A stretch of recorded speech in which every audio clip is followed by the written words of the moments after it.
Glória a Deus, aleluia. Eu estou muito feliz de estar aqui pela primeira vez na cidade de Bento Gonçalves, amém. Eu tenho mais que uma autoestima pelo seu pastor, pelo pastor Rafael, pela Dani, um casal que o Senhor me presenteou como irmãos, amigos, colegas também de ministério, colegas de seminário, de centro de treinamento bíblico Rema também. E nós vivemos algo ousado da parte de Deus durante um tempo da nossa vida, atendendo direções da parte do Senhor e do Espírito Santo, para romper com uma expectativa de vivenciarmos coisas novas em Deus. E eu creio que é exatamente isso que Deus tem nos proporcionado nos nossos dias de hoje. E eu estou tão feliz por ver a excelência desse trabalho, por ver o cuidado, a alegria, a intensidade de cada irmão pelo qual eu tive a oportunidade de cruzar com alguns no corredor, pelos alunos também do Rema. Cadê os alunos do Rema lá de Caxias? Amém? Muitos deles que vêm me procurar no intervalo, dizendo que são daqui, honrando o seu pastor. Irmãos, glória a Deus por isso, amém? E para mim é uma honra pela primeira vez aqui, pela primeira vez também em Caxias, durante esse tempo, ensinando no centro de treinamento bíblico Rema. E eu sou casado com a Caroline. Nós temos um filho também, Lorenzo, que completou 1 ano de idade, tem uma semana. E nós temos vivido, honrando e servindo ao Senhor. Eu tenho viajado ao longo desses últimos 7, 8 anos, exaustivamente, pelo Brasil inteiro, por inúmeras escolas do nosso ministério. E eu tenho visto exatamente o que estas mesmas palavras têm proporcionado sobre aqueles que estão completamente abertos para receber cada uma delas, amém? E eu creio que não será diferente nessa noite. À medida que eu já orava, eu percebia também uma graça para ensinar um pouco também, amém? E de fato eu acredito que todos vocês devem perceber, ou já devem ter percebido, que há uma distinção e uma diferença muito grande entre a pregação e o ensino da palavra. Pregação é quando alguém conta, proclama, inspira outros a respeito de uma determinada verdade, mas sem se preocupar muito em explicar os detalhes a respeito daquilo que ele diz. Por outro lado, aquele que ensina, informa, detalha e explica. Há uma diferença. Existem pessoas que no corpo de Cristo foram ungidas especificamente para ensinar a palavra. E existem pessoas que também no corpo de Cristo foram ungidas especificamente para pregar a palavra. E existem pessoas que, como eu também, que quando fala pregando e ensinando ao mesmo tempo, amém? E ao longo dos anos eu percebo essa graça também se tornando cada vez mais acentuada na minha vida, especificamente, coisas relacionadas especificamente ao ensino da palavra, mas sempre com uma tônica e uma inspiração da parte de Deus, amém? E eu creio em algo poderoso, e à medida que eu orava sobre aquilo que de fato Deus gostaria que de fato fosse compartilhado com cada um de vocês nessa noite, algumas coisas vieram ao meu coração, e eu quero convidar você a abrir comigo a sua Bíblia no livro de Efésios. Aleluia, aleluia. Graças a Deus. No livro de Efésios, nós vamos falar um pouquinho nesta noite a respeito do valor, da importância de um conhecimento espiritual. O valor e a importância de um conhecimento no Espírito. E nós vamos ter a oportunidade também de sermos expostos a uma das orações mais significativas que nós encontramos em todo o Novo Testamento. E no livro de Efésios nós vamos nos deparar com esta oração. Sim, que eu creio que também de alguma forma seja, ainda que talvez parcialmente conhecida por todos, ou pelo menos uma boa parte dos irmãos, amém? No livro de Efésios, no capítulo 1, graças a Deus, nós vamos ler a partir do verso 15. Todos encontraram? Olha só o que esse texto vai nos dizer. Livro de Efésios, no capítulo 1, a partir do verso 15.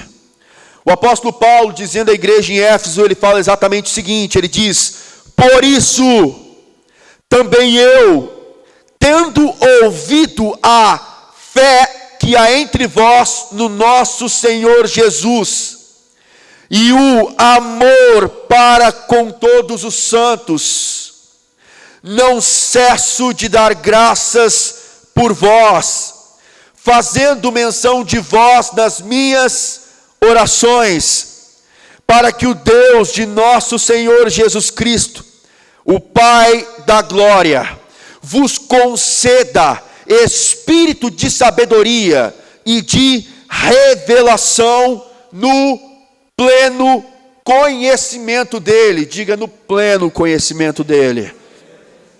No verso 18 ele vai começar a dizer: iluminados os olhos do vosso coração, para saberdes qual é a esperança do seu chamamento, qual a riqueza da gloriosa herança nos santos, e qual a suprema grandeza do seu poder para com os que cremos, o qual exerceu, segundo a força do seu poder, exerceu em Cristo, ressuscitando-o dentre os mortos e fazendo-o assentar à sua direita nos lugares celestiais.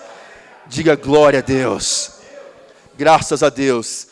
De uma certa forma, talvez sejam alunos formados no Rema, sejam até mesmo alunos que estão num processo de formação, sejam até mesmo pessoas que estão ainda apenas iniciando, começando, se aproximando, tendo acesso à palavra.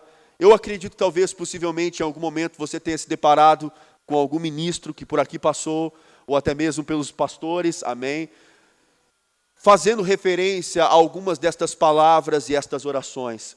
Essa, sem sombra de dúvida, como eu disse anteriormente, é uma das orações mais significativas e expressivas de todo o Novo Testamento. Mas essas não foram apenas palavras inspiradas pelo Espírito Santo na vida do apóstolo Paulo, para que ele orasse apenas exclusivamente ou especificamente apenas a um grupo de irmãos que viveu aproximadamente quase cerca de 2000 anos antes de nós, numa região próxima de Atenas, nas regiões da Ásia Menor. Mas de fato, quando nós olhamos, pelo menos de uma forma introdutória, a introdução daquilo que o apóstolo Paulo estabelece nesta carta, nesta epístola, nós vemos que esta é uma oração ou um apelo que Paulo faz, orando, falando a respeito da sua vocação, do seu apostolado. Paulo vai escrever a todos os santos e fiéis que estão em Cristo Jesus. Tem algum santo aqui nessa noite? Tem algum fiel aqui em Cristo Jesus? Então, obviamente, essas palavras então dizem também respeito a nós, amém? E estas são palavras profundas. Nós podemos talvez em alguma parte delas podermos nos deparar com a profundidade daquilo que Paulo escreve, mas sugestivamente o irmão Kenneth Hagin também faz menção num dos seus livros, demonstrando um certo cuidado do momento ao qual ele se deparou com estas palavras e com esta oração, e ele entendeu que estas não eram apenas palavras a um grupo de irmãos que viveu 2000 anos antes, mas que sim eram palavras inspiradas pelo Espírito Santo à igreja de Cristo. E ele, na sua individualidade, poderia se aplicar ou se utilizar especificamente destas palavras, fazendo menção, fazendo uso delas, orando especificamente por ele mesmo, para que a ele fosse dado um espírito de sabedoria e de revelação, que os olhos do seu coração fossem amplamente iluminados, para que ele pudesse compreender a esperança da sua vocação, a riqueza gloriosa da sua herança,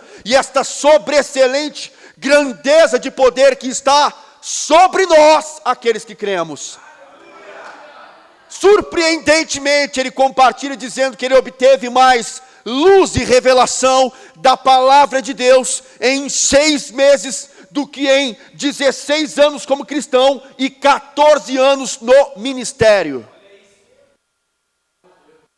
O que significa que isso aqui, irmãos, não é pouca coisa.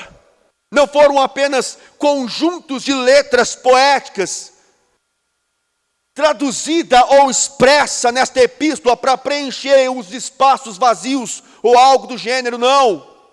Estas de fato eram palavras aos quais o apóstolo Paulo rogou pela sua igreja. Palavras que carregam um senso de profundidade e que levam a igreja na sua totalidade a compreender a respeito de uma vocação, entender a dimensão de uma herança e também a respeito de uma grandeza, de um poder espiritual que está sobre aqueles que creem. Agora, talvez a pergunta que nós tenhamos nesta noite, em primeiro lugar, é: qual foi a razão, o objetivo que levou o apóstolo Paulo a fazer destas orações àquele grupo de irmãos que mudaria não apenas a história deles, mas de toda a igreja que se levantaria séculos e séculos posteriormente. Qual foi a razão, o objetivo que levou Paulo a fazer esta oração? E esta resposta nós encontramos, obviamente, no verso 15, onde Paulo vai dizer, sutilmente, ele diz: por isso, também eu, tendo ouvido acerca da fé que vocês têm em Cristo Jesus e o amor para com todos os santos, Paulo vai dizer: eu não cesso ou não paro de dar graças a Deus por vocês. Paulo, irmãos, ele ouviu sobre duas características que apontam para uma verdadeira e genuína conversão. Paulo, ele não apenas ouviu sobre a fé que aqueles irmãos tinham no nosso Senhor Jesus Cristo. Paulo, ele ouviu sobre a fé, mas Paulo também ouviu sobre o amor. Duas características que nos apontam para uma verdadeira e genuína conversão. Afinal de contas, irmãos, a fé, ela pode se servir como essa espécie de chave que tem a capacidade ou a habilidade para abrir os portões da eternidade. A fé é como esta chave que abre os portões da eternidade. Mas o amor é a prova evidente que você ultrapassou por esses portões e passou a vivenciar tudo que neste novo ambiente te proporciona.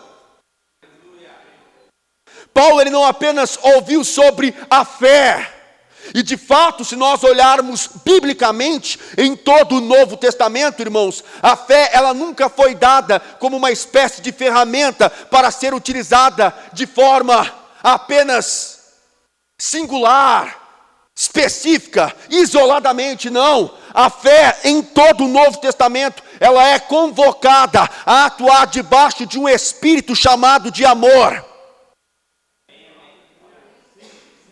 A fé, ela precisa operar pelo amor.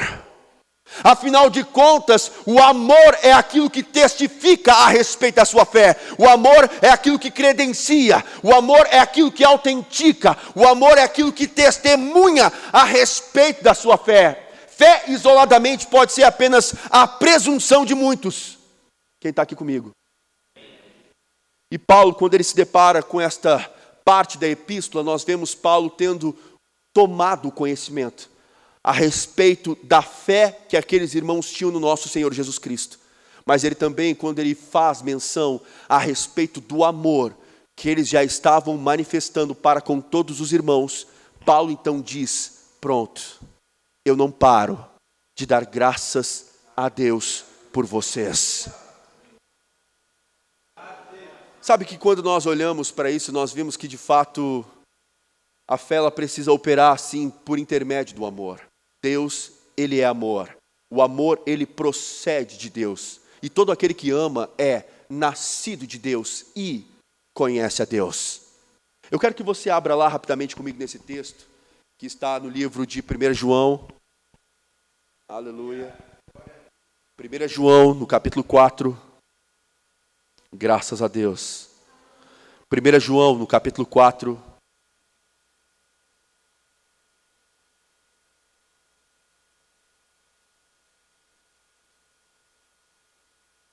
Nós vamos ler a partir do verso 7. Todo o capítulo ele é muito lindo, mas eu quero me ater a alguns pontos especificamente dele para que nós possamos ganhar algum tempo aqui, amém? No livro de 1 João, no capítulo 4, a partir do verso 7, João ele vai dizer: amados, amemo-nos uns aos outros, porque o amor procede de Deus. E todo aquele que ama é nascido de Deus e conhece a Deus. Aquele que não ama não conhece a Deus, porque Deus é. E olha o que ele vai dizer no verso 9: nisto se manifestou o amor de Deus em nós, em haver Deus enviado o seu Filho unigênito ao mundo, para vivermos por meio dele.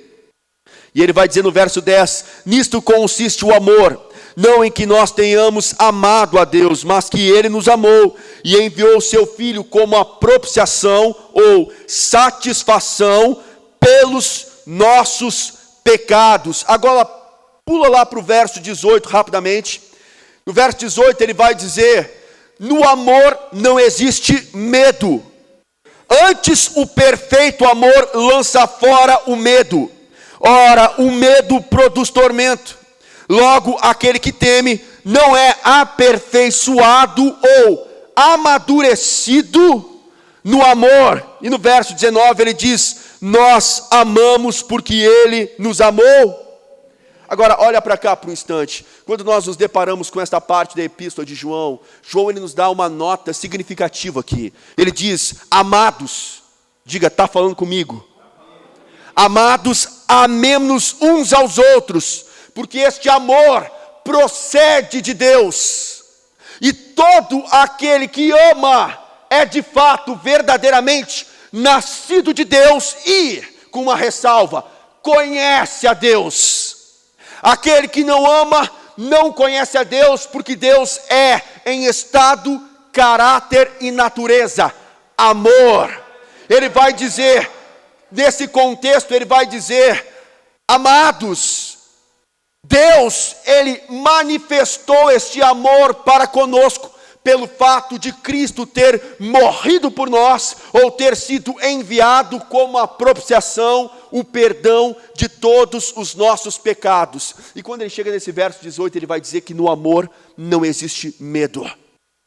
Antes o perfeito amor lança fora todo medo. O medo, ele vai dizer que só produz tormento, insegurança, incredulidade. Logo, aquele que teme não foi aperfeiçoado ou amadurecido no entendimento do amor. Quando João ele começa a escrever tudo isso, irmãos, nós podemos nos deparar que João ele entendeu um princípio que antecede a todos os outros. Se porventura eu perguntasse aqui nessa noite quantas pessoas amam a Deus. Se você ama a Deus, levante sua mão, vamos lá. Amém, graças a Deus. Mas sabe que João ele entendeu um princípio que antecede a esse? Curiosamente, quando você vai ler os evangelhos, você vai se deparar constantemente com uma expressão que diz a respeito do discípulo amado. Mas sabe algo curioso? É que você não vai ver essa expressão em nenhum outro evangelho, a não ser naquele que ele mesmo escreveu. O que dá uma ideia que todas as vezes que João, escrevendo o seu evangelho, o seu próprio evangelho, quando ele ia fazer referência acerca dele mesmo, ele fazia questão de deixar bem claro, entre aspas, em alto relevo, em caixa alta, em negrito, sublinhado por baixo: é bom lembrar que esse aqui era o discípulo amado dele.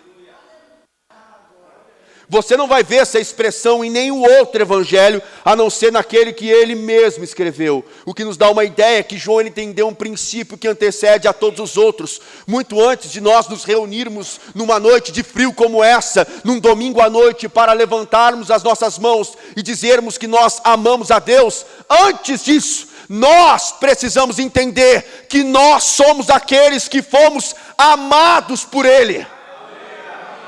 João ele está dizendo que no amor não existe medo. Antes o perfeito amor lança fora todo medo.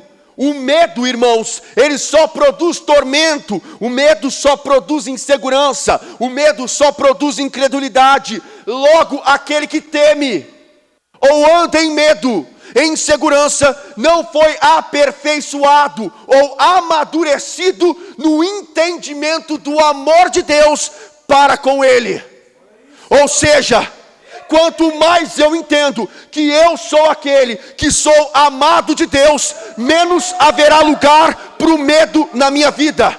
Eu não preciso ter medo de uma dificuldade financeira, porque eu sou aquele que sou amado de Deus.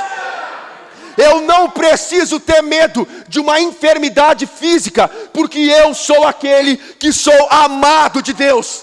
E quanto mais eu entendo, meus irmãos, que eu sou amado de Deus, menos haverá lugar para o medo na minha vida. Pelo contrário, a Bíblia está dizendo que antes disso, o perfeito amor vai dar um jeito de enxotar e lançar fora todo o medo. Afinal de contas, se hoje eu posso abrir a minha boca e dizer: Deus, eu te amo, foi porque um dia ele decidiu te amar, muito primeiro.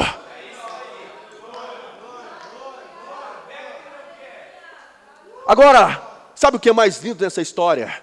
É que Deus, ele não apenas disse que te ama primeiro. A Bíblia diz que ele deu um jeito de manifestar o seu amor para conosco.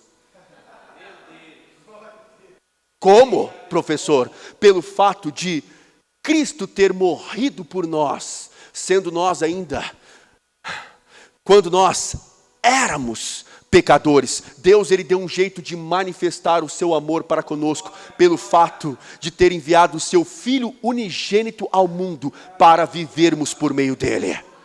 Oh, aleluia! E ele vai dizer, afinal de contas, esta é uma das razões pelas quais nós somos convocados a amar uns aos outros, numa consciência que o amor procede de Deus. E todo aquele que anda numa manifestação de amor é verdadeiramente nascido de Deus e conhece a Deus. Aquele que não ama não conhece a Deus, porque Deus é em estado, caráter e natureza amor. Quando nós nos deparamos com aquela oração, nós vemos a razão pelo qual Paulo faz esta oração. E ele não apenas ouve sobre a fé que aqueles irmãos diziam ter em Jesus Cristo, mas quando ele passou a ouvir a manifestação do amor deles para com todos os santos, Paulo disse, pronto, entenderam? Eu não paro de dar graças a Deus por vocês, fazendo menção de vocês nas minhas orações. E ele vai fazer uma oração dizendo, para que o Deus de nosso Senhor Jesus Cristo, o Pai da glória, vos conceda espírito de sabedoria e de revelação no pleno conhecimento dele. Diga, no pleno conhecimento dele.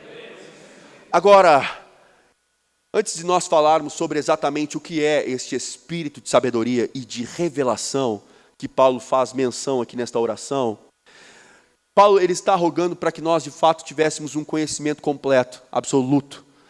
Não apenas algumas gotas, alguns pingos, alguns fragmentos de informação, não.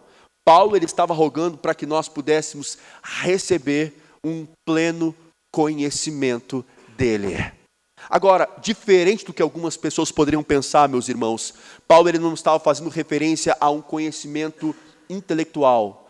Paulo, ele não estava falando sobre um conhecimento lógico, racional, da mente, da psique humana. Paulo, ele estava falando sobre um conhecimento espiritual. E algumas pessoas poderiam até mesmo perguntar, tudo bem, professor, até aí eu já entendi, mas será que existe alguma base bíblica que poderia nos afirmar uma informação como essa? Sim, houveram 4 cartas que foram escritas aproximadamente no mesmo período. Paulo, ele estava preso em Roma, e já no fim do seu ministério, momentos antes da sua decapitação, do seu martírio, Paulo envia 4 cartas com 4 destinatários diferentes. Paulo enviou uma carta aos Efésios, Paulo enviou uma carta aos Colossenses, Paulo enviou uma carta aos Filipenses e uma última carta a um homem chamado Filemon. 4 cartas que eram tidas como cartas do cativeiro. Porém, a epístola aos Efésios, como a epístola aos Colossenses, ambas tratam de um resumo uma da outra. Paulo, ele faz menção a respeito das mesmas verdades, porém ele usa termos diferentes. E que quando nós temos a oportunidade de juntar estas informações, nós temos uma visão muito mais ampla a respeito do que de fato ele realmente está falando. Afinal de contas, a epístola, a igreja de Éfeso, a comunidade de Éfeso, era muito próxima da de Colosso. Era como se tivesse vindo lá de Porto Alegre uma carta aqui para Bento Gonçalves e outra para Caxias. Porém, o autor, ele escreve particularmente quase as mesmas coisas, mas ele vai usando muitos termos diferentes. Mas nós hoje temos a oportunidade de reunirmos estas informações para termos uma visão muito mais ampla a respeito do que exatamente ele está falando. E quantos podem se alegrar pelo fato de, na epístola aos Colossenses, Paulo também ter feito uma oração. Eu quero que você abra lá rapidamente comigo. Nós vamos botando alguns fundamentos aqui. E daqui um pouquinho o caldo engrossa, amém? Aleluia. Colossenses no capítulo 1. Graças a Deus. Aleluia. Colossenses no capítulo 1.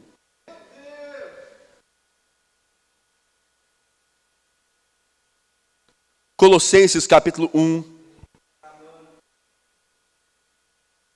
Nós vamos ler a partir do verso 9. Todo mundo encontrou? Olha só o que esse texto Paulo faz, fala, instrui e ora por eles. Paulo vai dizer em Colossenses no capítulo 1, no verso 9, ele diz: por esta razão, também nós, desde o dia em que ouvimos, não cessamos de orar por vós e de pedir que transbordeis de pleno conhecimento da sua vontade em toda a sabedoria e inteligência espiritual. No verso 10 ele vai dizer: a fim de viverdes de modo digno do Senhor, para o seu inteiro agrado, frutificando em toda boa obra, crescendo no pleno conhecimento de Deus. Nós vimos um momento onde Paulo, lá em Efésios, eu quero tentar, pelo menos, me dispor a tentar fazer uma exposição a respeito desta oração nessa noite. Mas quando nós nos deparamos em Efésios, no capítulo 1, Paulo ele vai orar para que aqueles irmãos pudessem receber um espírito de sabedoria e um espírito de revelação, no que ele chama de pleno conhecimento dele. Porém, quando nós olhamos para a epístola de Colossenses, Paulo vai dizer: desde o dia em que ouvimos, não cessamos de orar por vocês e de pedir que vocês possam transbordar do pleno conhecimento da sua vontade. Como? Com toda a sabedoria e inteligência espiritual.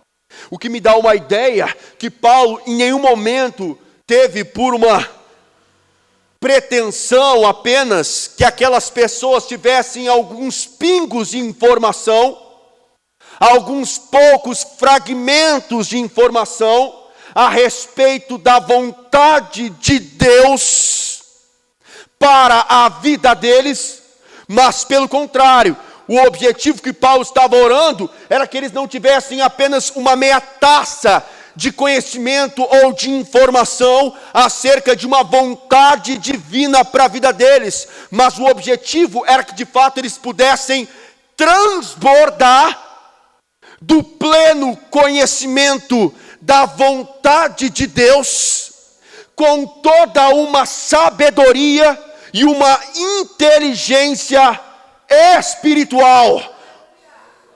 O que nos dá uma ideia, aleluia, graças a Deus, que de fato, irmãos, a realidade que hoje nós podemos vivenciar em Cristo, em Deus, já reconciliados com Ele, já não há impedimentos, já não há separação, mas há uma livre comunicação divina, aleluia, graças a Deus, da parte de Deus para conosco, no nosso coração. Sabe que quando Paulo ele estava orando para que aqueles irmãos pudessem receber este espírito de sabedoria, ou seja, que eles pudessem crescer, se desenvolverem, basicamente, por níveis de informação e de entendimento a respeito da vontade de Deus para cada um deles. Quando Paulo ele faz referência especificamente ao que ele vai chamar espírito de sabedoria e de revelação, estas não eram palavras que foram apenas inventadas pelo apóstolo Paulo como uma aplicação para aquela igreja hoje, nos dias dele. Não. Estas eram palavras de fato que foram muito utilizadas pelos profetas do Antigo Testamento. E nós vemos até mesmo referência de Isaías no capítulo 11, quando ele faz menção a respeito do Messias. E ele fala dizendo que do tronco de Jessé, da raiz de Davi, viria um rebento, um renovo, fazendo referência da descendência da qual o Messias faria parte. E ele diz que do tronco de Jessé, da raiz de Davi, viria um rebento, um renovo. E ele diz e o Espírito do Senhor estará sobre ele, o Espírito de conhecimento, o Espírito de sabedoria, o Espírito de consolo, o Espírito de fortaleza.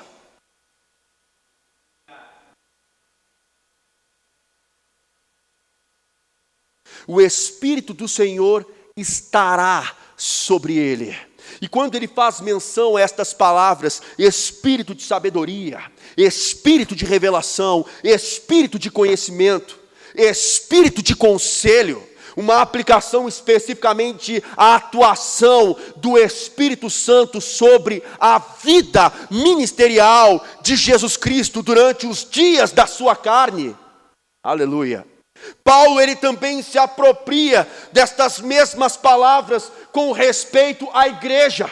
E Paulo, ele começa a orar para que aqueles irmãos pudessem receber deste mesmo Espírito de sabedoria, deste mesmo Espírito que da mesma forma estava sobre o Messias, estava sobre Jesus, ao qual ele fazia aplicação dizendo: o Espírito do Senhor está sobre mim, pelo qual me ungiu, me habilitou, me capacitou. Paulo, ele está dizendo que este mesmo Espírito, aleluia, o Espírito de conselho, o Espírito de fortaleza, o Espírito de revelação, aleluia, pudessem operar sobre a igreja, com a finalidade de que eles fossem iluminados para saber a respeito de uma vocação celestial, de uma herança e de um poder, aleluia.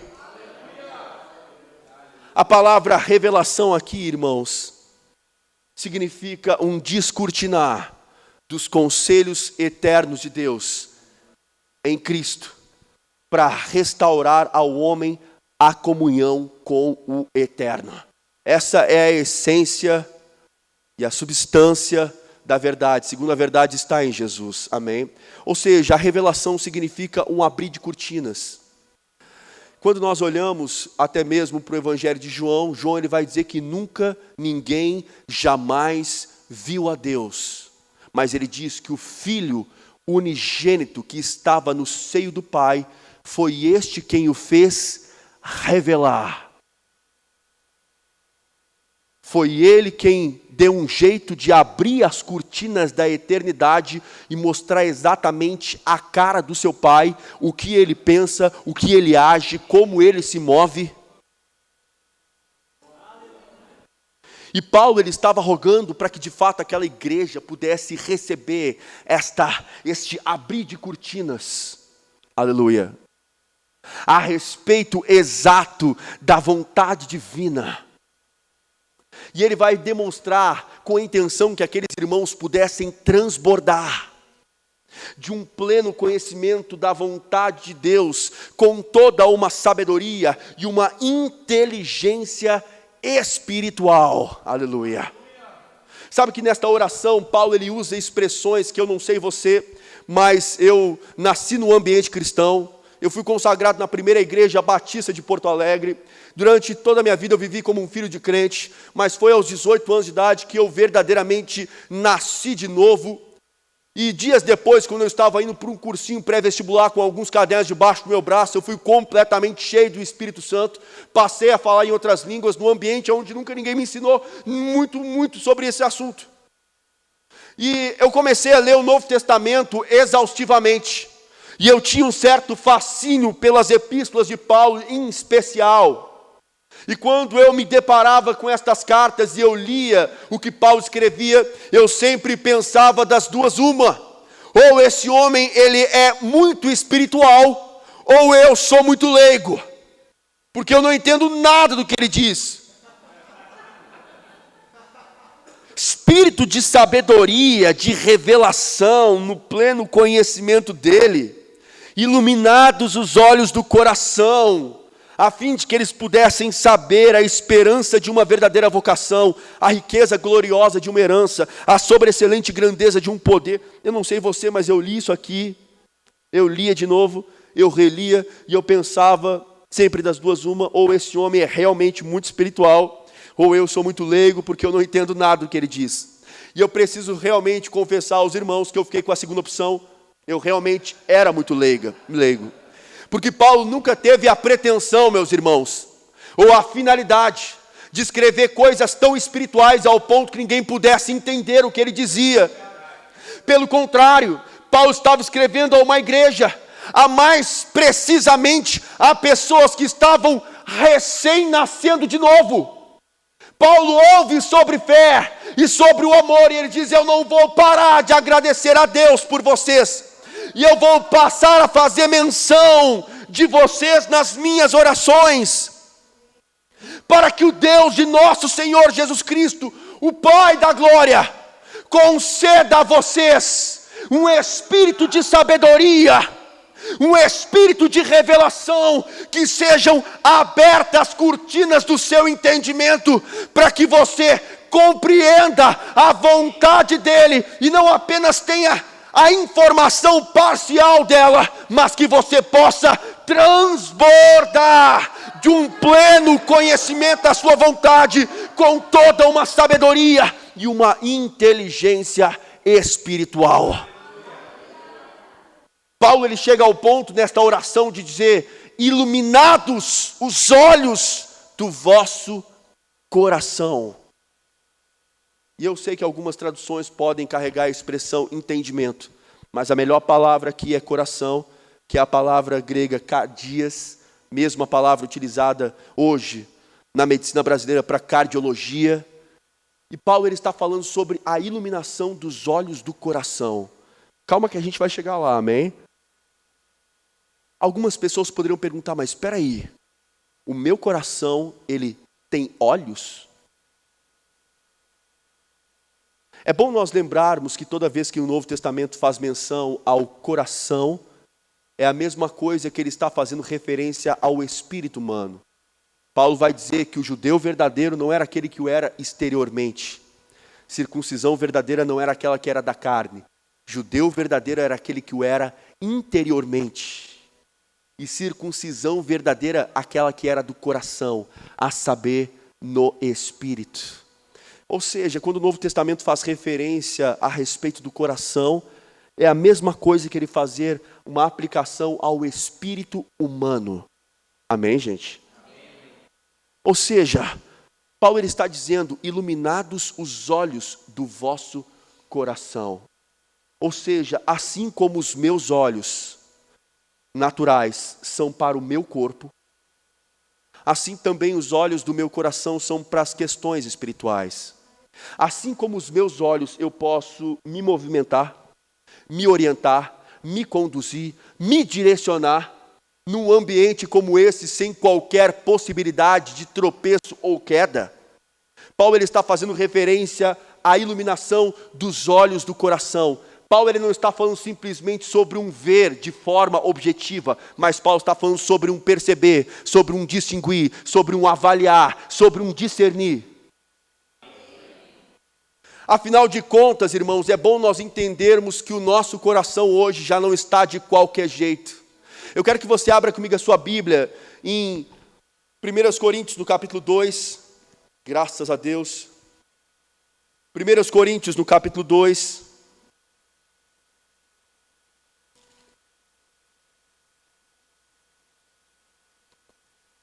Coríntios, no capítulo 2. Vamos ler a partir do verso 11, amém? Olha só o que esse texto aqui, Paulo vai nos dizer. Ele diz: porque qual dos homens sabe as coisas do homem, senão o seu próprio espírito que em você está? Assim também as coisas de Deus, ninguém as conhece senão o Espírito de Deus. Olha para cá rapidamente, antes de nós continuarmos a leitura, amém?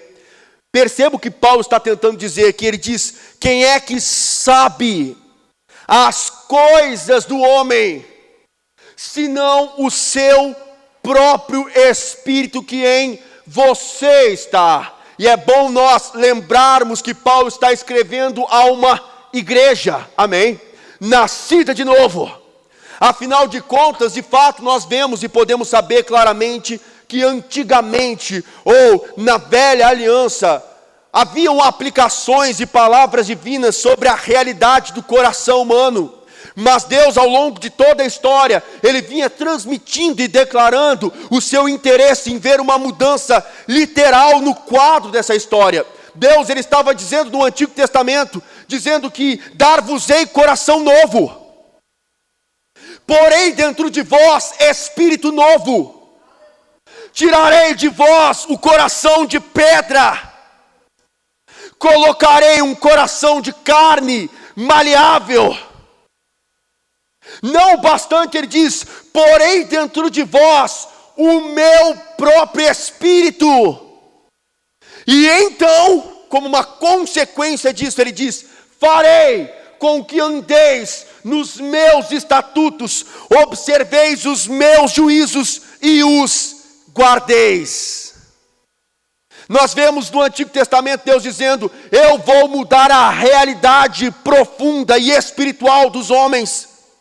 Eu vou tirar o coração de pedra, eu vou colocar um coração de carne, maleável, flexível. Não bastante, ele diz, eu vou botar o meu próprio espírito aí dentro. E quando nós olhamos de fato para o Novo Testamento, nós já sabemos, eu creio, amém, conforme a Escritura vai dizer que se alguém de fato está em Cristo, é esta nova criação. As coisas velhas passaram e eis que espiritualmente, aleluia, tudo se fez novo. O meu coração, a minha realidade espiritual, o meu homem interior, o meu espírito humano não está de qualquer jeito. Paulo, ele chega ao ponto de dizer em Efésios, no capítulo 4, ele chega ao passo de dizer exatamente o seguinte, que nós fomos recriados segundo Deus é. Eu quero que você pense um minuto sobre isso, rapidamente. Paulo, de fato, em Efésios, ele também faz menção dizendo que nós fomos completamente recriados segundo Deus é. E quando nós olhamos para cá, nós vemos Paulo escrevendo a uma igreja de pessoas que já foram, de fato, nasceram de novo, foram completamente transformadas. E nesse contexto, Paulo está falando sobre eles, ele diz, afinal de contas, eu só quero saber isso dentre vós. Quem é que sabe as coisas do homem, senão o seu próprio espírito que em você está? O que nos dá uma ideia que o meu espírito humano, completamente recriado, segundo Deus, aleluia, graças a Deus, ele vem também dotado de informações a respeito do plano e do propósito de Deus, aleluia, para a minha própria vida. Paulo está dizendo, quem é que sabe as coisas do homem? Que coisas? Os seus propósitos, os seus desígnios, os seus intuitos. Ele diz, afinal de contas, quem é que sabe as coisas de Deus? Senão o Espírito de Deus. Que coisas? Vontades, propósitos, desígnios. O meu coração, irmãos, ele sabe das coisas relacionadas à minha própria vida. Você não vai precisar buscar na boca do seu melhor amigo aquilo que somente o seu coração pode te dizer. Nós sabemos que de fato o nosso espírito humano, o nosso coração, ele tem uma informação, aleluia, a respeito dos planos e propósitos de Deus. Sabe que quando nós olhamos, nós chegamos até mesmo a poder perceber que no livro de Hebreus, o autor dos Hebreus, ele vai dizer que a palavra de Deus ela é viva e eficaz. Ela é mais penetrante do que qualquer espada de dois gumes. Ela penetra ao ponto de dividir juntas e medulas, espírito e alma. E ele diz que ela é apta para discernir as intenções dos pensamentos do propósito do coração. Diga, há um propósito na minha vida. Você foi recriado e nessa recriação Deus ele colocou propósitos dentro de você. aos quais o seu próprio espírito humano sabe a respeito dele, como à medida, aleluia, em que as palavras de Deus permanecerem a crescer dentro de nós. Se nós olharmos no texto, nós vamos ver exatamente o contexto aqui, Paulo dizendo: ora, Deus ele não nos tem dado o espírito do mundo, Deus ele não nos deu a forma de nós nos orientarmos como o mundo, Deus ele nos deu do seu próprio espírito, para que nós mesmos soubéssemos o que por Deus já nos foi dado gratuitamente.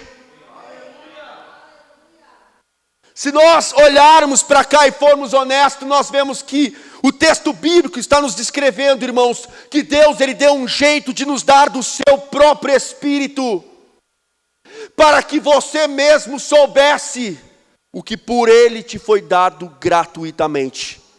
Quem é que sabe as coisas do homem, senão o seu próprio espírito que em você está? Assim também, as coisas de Deus, ninguém as conhece, senão o Espírito de Deus. Entretanto, ele está dizendo que Deus ele não nos deu o espírito do mundo, a forma de se orientar do mundo. Deus ele nos deu do seu próprio espírito, para que nós mesmos soubéssemos o que por Deus nos foi dado gratuitamente. Você consegue imaginar que Deus ele nos deu do seu espírito, com a intenção não apenas que alguém contasse para você a respeito dos propósitos dele para a sua vida?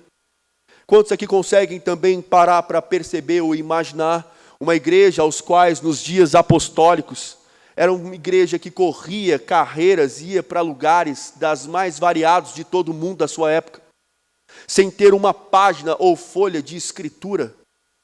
Apenas algumas cartas, quando chegavam de recomendações, alguns deles tinham mais acessos do que outros, eram lidos nas comunidades, mas esses eram os irmãos que andavam sem ter a oportunidade de carregar todo o Novo Testamento debaixo do braço. Mas ainda assim era uma igreja que conseguia distinguir e perceber as direções da parte de Deus, os propósitos de Deus especificamente para cada um deles. E sabe que Deus ele nos deu do seu espírito não apenas para que alguém chegasse aqui e começasse a falar a você ou compartilhar a você através de profecias ou de manifestações espirituais a respeito dos conselhos de Deus para a sua vida. Pelo contrário, Deus ele deu do seu espírito a você para que você mesmo soubesse o que por ele já te foi dado gratuitamente. E afinal de contas, o que isso significa? O que é que me foi dado gratuitamente? Nós poderíamos falar exatamente sobre uma vocação, nós poderíamos falar sobre uma herança, e nós poderíamos falar sobre um poder. Três coisas que não foram feitas para serem apenas discernidas na mente, mas três coisas que foram feitas para serem compreendidas, avaliadas, julgadas, percebidas pelo Espírito.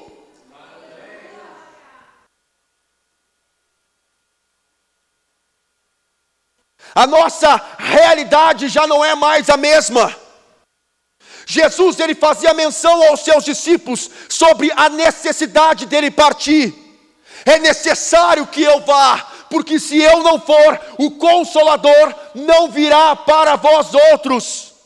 Mas quando eu for, eu rogarei ao Pai, e Ele vos dará um outro Consolador, a fim de que esteja convosco para sempre, o Espírito da verdade, que o mundo não pode receber, porque não vê, nem o conhece, mas Ele olha para os seus discípulos e diz: vocês o conhecem.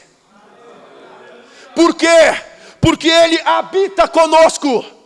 Mas essa não era a promessa. Sabe que a Bíblia chega ao ponto de dizer em João que um dos principais dos judeus vem ter com Jesus à noite, e ele chega diante de Jesus e diz: Mestre, Rabi, bem sabemos que és advindo da parte de Deus, porque homem nenhum pode fazer os sinais que tu fazes, se Deus não estiver com ele. Até mesmo os religiosos compreendiam que Deus estava com Jesus e estava no meio dos discípulos. Homem nenhum pode fazer os sinais que tu fazes, se Deus não estiver com ele. E Jesus olha para os seus discípulos e diz: eu vou partir, mas eu vou rogar ao meu Pai, e Ele vos dará um outro Consolador, a fim de que esteja convosco para sempre, o Espírito da verdade, que o mundo não pode receber, porque não vê, nem o conhece, mas Ele olha e diz: vocês, discípulos, o conhecem, porque Ele habita conosco. Mas essa não era a promessa era essa, e Ele diz: mas agora Ele estará em vós. Oh, aleluia, aleluia. E nós vemos da parte de Paulo aqui, irmãos, um rogo e uma oração. E curiosamente, dentro do contexto, amém, ao qual Paulo faz menção deles nas suas orações, para que eles tivessem compreensão, espírito de sabedoria e de revelação. Paulo, ele faz menção para que de fato eles pudessem ser iluminados, para saber 3 coisas espirituais. E curiosamente, tudo isso acontece dentro de algo chamado oração. Paulo, ele ora para que eles recebam.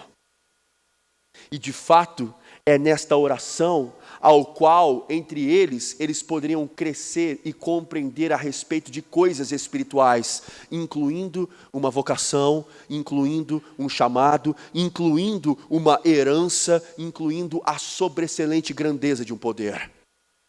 Eu queria chamar aqui, um rapaz estava tocando aqui um instrumento, pelo menos um violão, se puder só, posso, pastor, aqui em nome de Jesus, amém? Só dedilhar algumas coisas para nós aqui em nome de Jesus, graças a Deus. Nós vemos que sim, esta oração deve sim, pode ser feita a nós e por nós mesmos, amém? Eu posso orar para que de fato, cada vez mais, haja em mim este espírito de sabedoria, este espírito de revelação, num conhecimento não apenas parcial, mas completo, de maneira tal ao qual eu possa transbordar do pleno conhecimento da vontade de Deus, com toda uma sabedoria e uma inteligência espiritual, a fim de que eu ande inteira, ou pelo menos de modo digno do Senhor, para o seu inteiro agrado. Sabe, realidades espirituais você não vai saber apenas porque alguém pode chegar aqui e começar a demonstrar a você dizendo: eis que te digo isso ou aquilo. Algumas dessas verdades podem chegar a você, mas apenas como uma testificação sobre informações que já estão em você.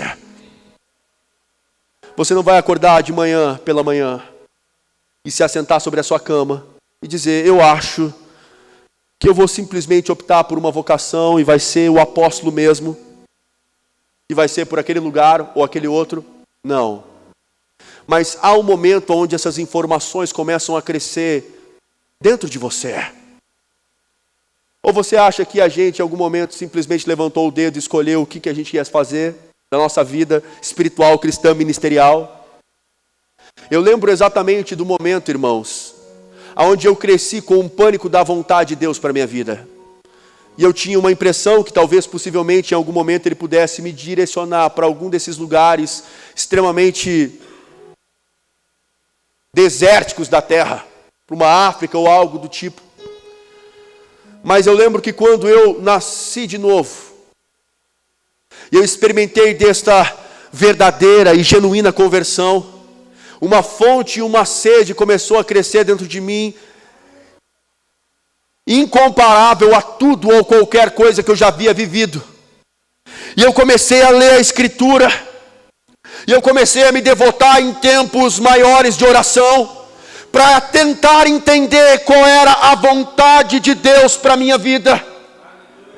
E eu ia para a igreja, e eu ia ardendo, queimando nas canelas, e com uma vontade de receber algo mais. E eu sentava naqueles bancos de madeira histórico, e sacudia de um lado, e eu pensava: será que é só isso que vai ser a minha vida? Será que eu vou vir domingo após domingo, sábado, quartas-feiras? Será que eu vou viver uma vida comum, tendo que trabalhar? E eu tinha um trabalho, irmãos, e era bom, ganhava direitinho. E eu lembro que eu comecei a entrar naquele trabalho, e eu entrava às vezes sem saber, mas com choro.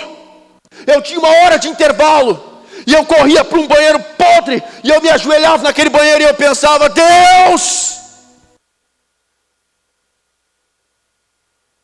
será que a minha vida vai ser isso? Será que não existe algo a mais da tua parte para mim? E eu queria entender, irmãos. E foi num banheiro podre aonde Deus falou comigo, sim, sobre uma escola, aonde Deus falou comigo sobre uma cidade, aonde Deus começou a crescer e um desejo que começou a fomentar.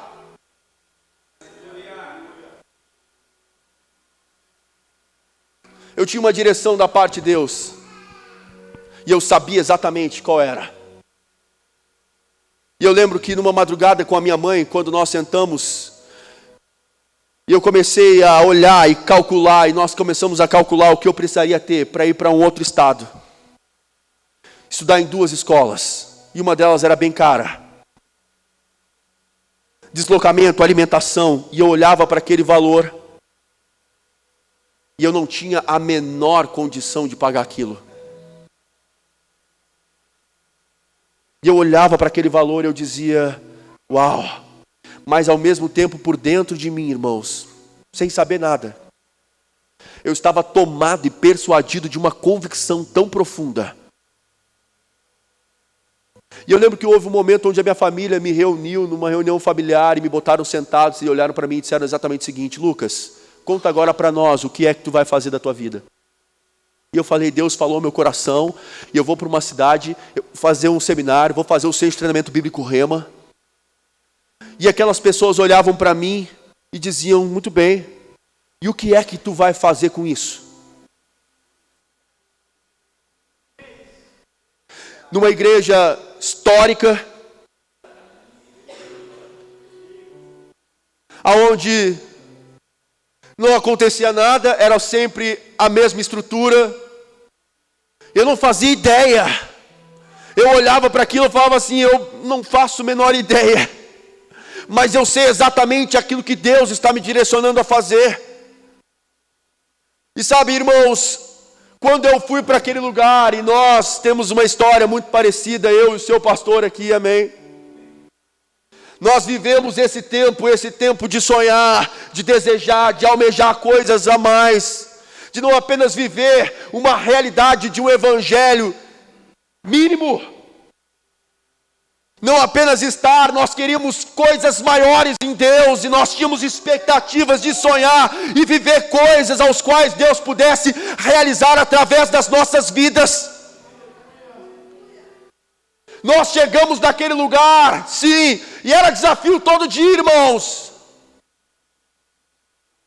Para as coisas mínimas e básicas, nós iríamos experimentando diariamente provisões, cuidados. Eu lembro que houve um período que eu estava lá na escola, e eu cheguei com alguns recursos ali. Eu estou falando por inspiração aqui, Deus está me inspirando aí, se eu vou continuar, amém? E eu lembro que eu cheguei lá com alguns recursos, fundo de garantia e aquela coisa toda. E eu lembro que muitas pessoas no processo olhavam para mim e disseram: Lucas, fica tranquilo, nós vamos segurar uma corda aqui, nós vamos te ajudar. E eu cheguei lá, fiquei 8 meses, não via nada de ninguém. E o meu dinheiro foi se esvaindo quase um todo. E eu lembro que nós estávamos tendo uma aula maravilhosa, tremenda da parte de Deus. E de repente eu estava sentado, eu olhei para trás, eu vi um colega de cabeça baixa, deprimido. E eu olhei no intervalo, eu corri em direção a ele. E eu falei para ele: Robson, era um menino que chamava Robson, que dividia lá a República conosco. E eu falei: essa aula está tremenda, meu irmão, e por que está com essa cara? E ele olhou: eu estou passando por alguns problemas aí, deixa para lá. Eu falei: não, conta aí, de repente eu posso te ajudar de alguma maneira. E ele falou para mim, o dono da pensão falou para mim que se eu não pagar o aluguel lá até o final dessa semana, é para mim achar um outro lugar para morar, e eu não tenho ainda para onde ir. E eu olhei para ele, quase na mesma situação. E eu olhei para ele, eu falei assim: vamos orar, amém? Quem está entendendo? E eu lembro que eu dei alguns passos, eu falei: vamos orar, cara, vamos crer, vai chegar aí. E eu dei alguns passos e Deus falou comigo: irmãos, dá o dinheiro a ele. E eu sentei naquela cadeira, eu me girava de um lado, e agora a aula ficou terrível para mim. E eu falei, não, isso só pode ser brincadeira, não é possível. E eu me girava de um lado, eu me girava de outro, e aquela coisa terrível. E eu, não é possível, Deus. Olha a minha realidade. E eu olhei para mim, eu falei, eu estou descendo a ladeira já aqui, cheguei até aqui, irmãos, eu vou com força e Deus vai dar um jeito. E eu corri lá e eu falei assim, rapaz, fala para o dono da pensão que até o final da tarde eu levo dinheiro para ele. E eu cheguei, e Deus sabe aqui, irmãos. E era quase o último que eu tinha embaixo de umas roupas. E eu lembro quando eu peguei aquele dinheiro e eu estava com ele na mão. Enquanto eu ia, eu pensava, não é possível. O que é que eu estou fazendo? Mas dentro de mim havia aquele impulso, aquela orientação. E eu cheguei, corri, larguei aquele dinheiro lá. E eu voltei para casa sem quase nada, mas com uma alegria que eu não sabia explicar.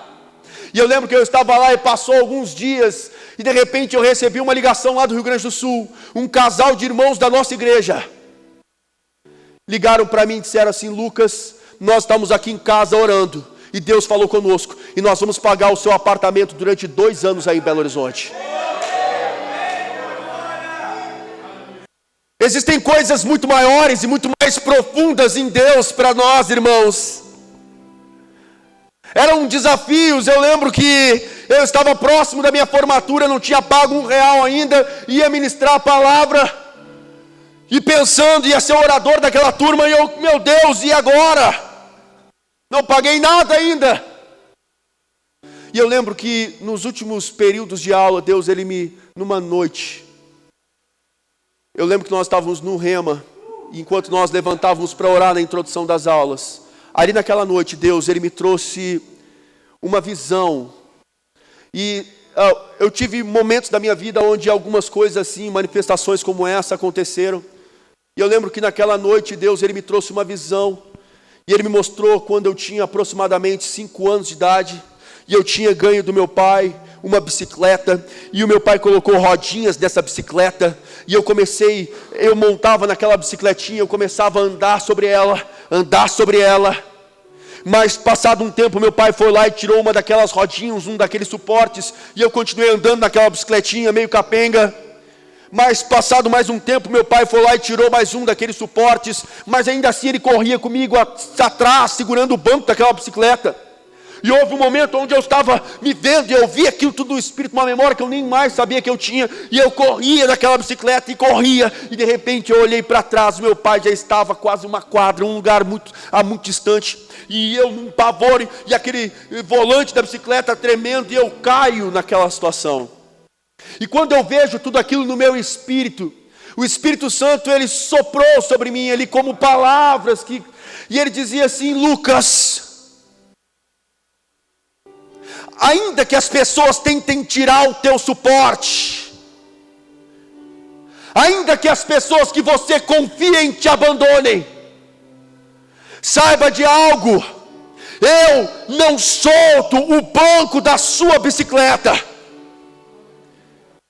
E Ele me disse, portanto, a única coisa que você tem a fazer é acelere a velocidade e jamais olhe para trás. Acelere a velocidade e jamais olhe para trás. E naquela mesma noite nós estávamos tendo uma aula, e era uma irmã, a irmã Carminha, uma irmã cheia do Espírito. Aquela irmã soltou aqui as sandálias dela do pé, correu em minha direção e colocou as mãos em mim e disse, menino, é tempo de você começar a correr. É tempo de você se esquecer das coisas que para trás ficaram. É tempo de você começar a avançar para aquelas que estão adiante de você.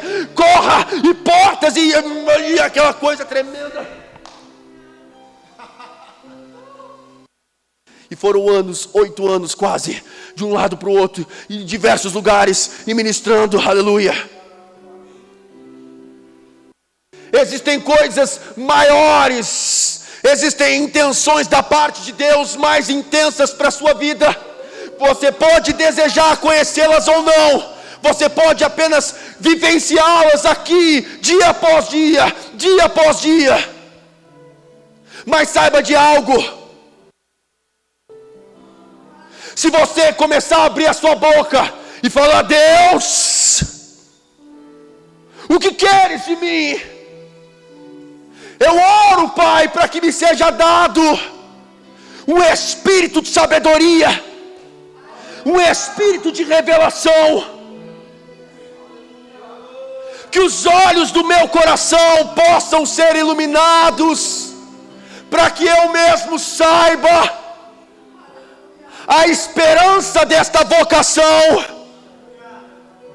a riqueza gloriosa desta herança, e a sobreexcelente grandeza deste poder, que está sobre nós, cada um de nós, aqueles que creem.